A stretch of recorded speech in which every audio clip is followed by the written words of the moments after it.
halka bariyaha Ramadaan ilaahay waxaanu baryaynaa ilaahay inuu naga qabto ninka madaxweyne ku xigeenka iyo ninka afarta jeeble ee magaalada Boorama maayirka waa ilaahay baanu baryaynaa ilaahay inuu naga qabto qoysaska ku dhaqan buurta Faaraxyood ee bariga magaalada Boorama oo marar kala duwan warbaahinta la hadlay misana ka cabanaya madaxweyne xigeenka Soomaaliland Cabdiraxmaan Saylici isla markaana sheegay madaxweyne xigeenka Soomaaliland oo ku haysta dhulkoogii muddada dheer ay deegaanka ku ahaayeen qoysaskani ku dhawaad qarni ayay halkan ay ku dhaqanayeen iyadoona xilligan lagu jiro bishii barakaysnada Ramadaanta waxay qoysaskani degan buurta Faaraxyood wajahayaan oo soo foos saartay mushkilada dhowra waxaana xilli subaxa qoysaskani halkii ay deganayeen ku waabriistay gaadiidka wax burburiye cagafta ee dawladda hoose magaalada Boorama guryihii hoyga u ahaana waxa la simay dhulka oo maanta way ka hoylaayihiin mana haystaan hoy ay ka gabadaan dhibicda roobka iyo kuleelka cadceedda maalinkii qoysaskani danyarta ayaa sheegay inay magan u yihiin madaxweynaha Soomaaliland shacabka ay ka mid ka yihiin u dhaartay sidoo kalena waxay baaq u dirayaan cid kasta oo ka damqanaysa dhibaatada haysata waxaanu sheegaynaa madaxweynaha qaranka Soomaaliland mudane Muuse Biixi Cabdi waadna arkaysaa bacadkaasaan fadhinaa arooridaasaan fadhinaa roob hadduu noo helo roob halkaasuu nagu dhardinayaan fadhinaa daadka dhexdiisa oo ciga iyo cadceedana haysa waad arkaysaa weelashaanu ku dhaansanayna waxaan biyo soo darsano ma haysano wakaa sidaas cagaftaa nooga gasho sidaa noo gashay weelan wax ku karsanayna hadday tahay weel biyo aan soo darsanayna hadday tahay waxaan ka galaynay roobka hadday tahay sidaasay noo gashay sidaa way cagaftu noo gashay waxa sidaa noo galayna waxa weeyaan madaxweyne ku xigeenka Saylici iyo ninka afarta jeeb lagu sheegay maayirka waa magaalada Boorama weeyaan waxa sidaa noo galay arooridaana dhigay ee bacadkaana fadhiisiyay bariyaha Ramadaan een soomanahay meelan maceedanay suxuur ku karsano ma haysano meelan aftur ku diyaarsano ma haysano meelan cadceeda iyo ciga iyo bacadka ka harsano ma haysano waa ka waad naarkaysiin hadaa tihiin dawladda dadka maxaydan dawladda aad u tihiin aad mas'uulka ka tihiin haddaan nahay waad naarkaysiin hay'adaha muslimka ee islaamka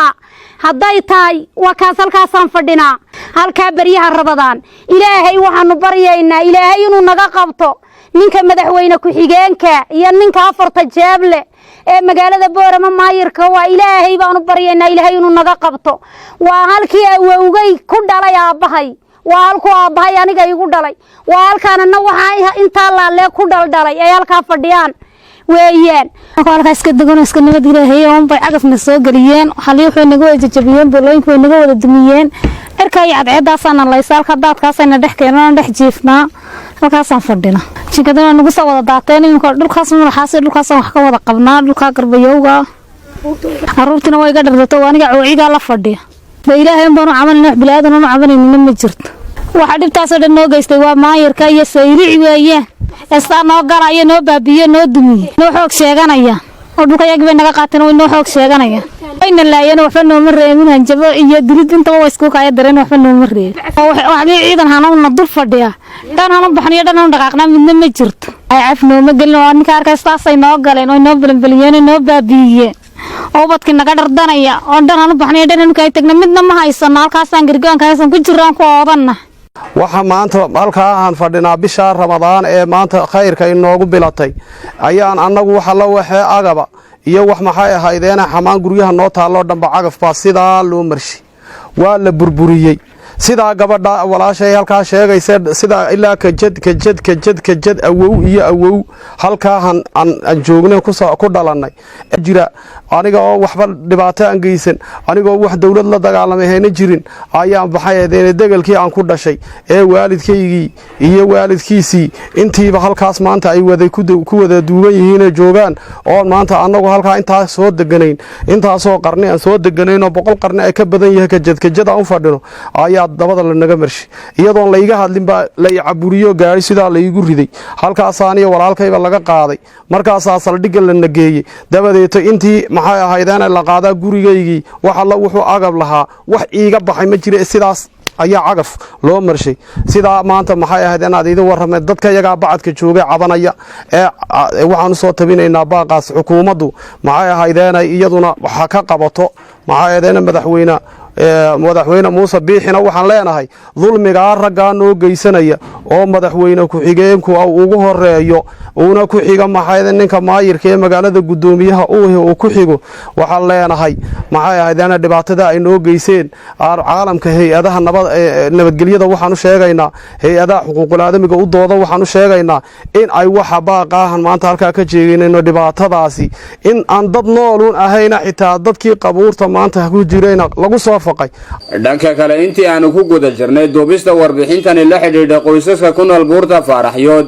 waxayna la wadaageen oo na dulgeeyeen lafaha meeytida oo ay noo sheegeen inay yihiin qaraabadooda xilli hore halkani lagu duugay balse gaadiidka cagafta dawladda hoose magaalada Boorama ee burburinaya raasaska qoysaskani ayaa soo saaray lafaha meeytidaasi waxaana mas'uuliyad darrada arrintaas ay dusha ka saareen duqa degmada Boorama Salebaan Xasan Xadi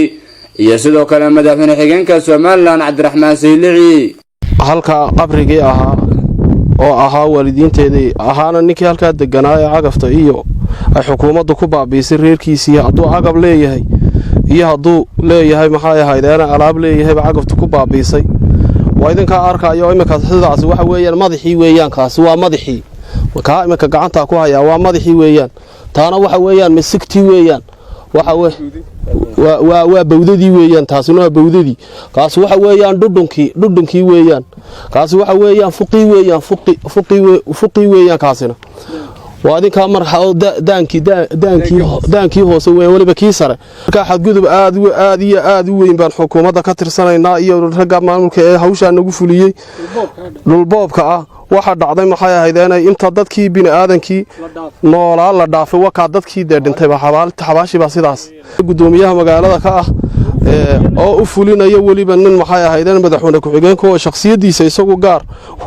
wax ugu raba u fulinayo weeyaan wakaas maxay ahaydeen inta aadamnimadiidu wax walba la dhaafay laga taga hantidayadii iyo dhulka yagiiba wuu burbursan yahay oo waxa aqladii waxba la baabiyay ayaa haddana wax la raashay xabaalihi wax wali adduunka lagu arkay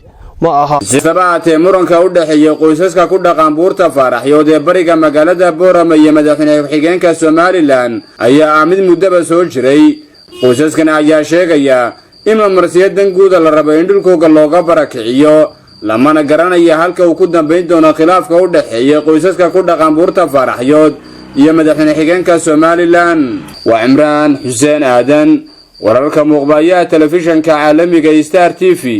Boorama.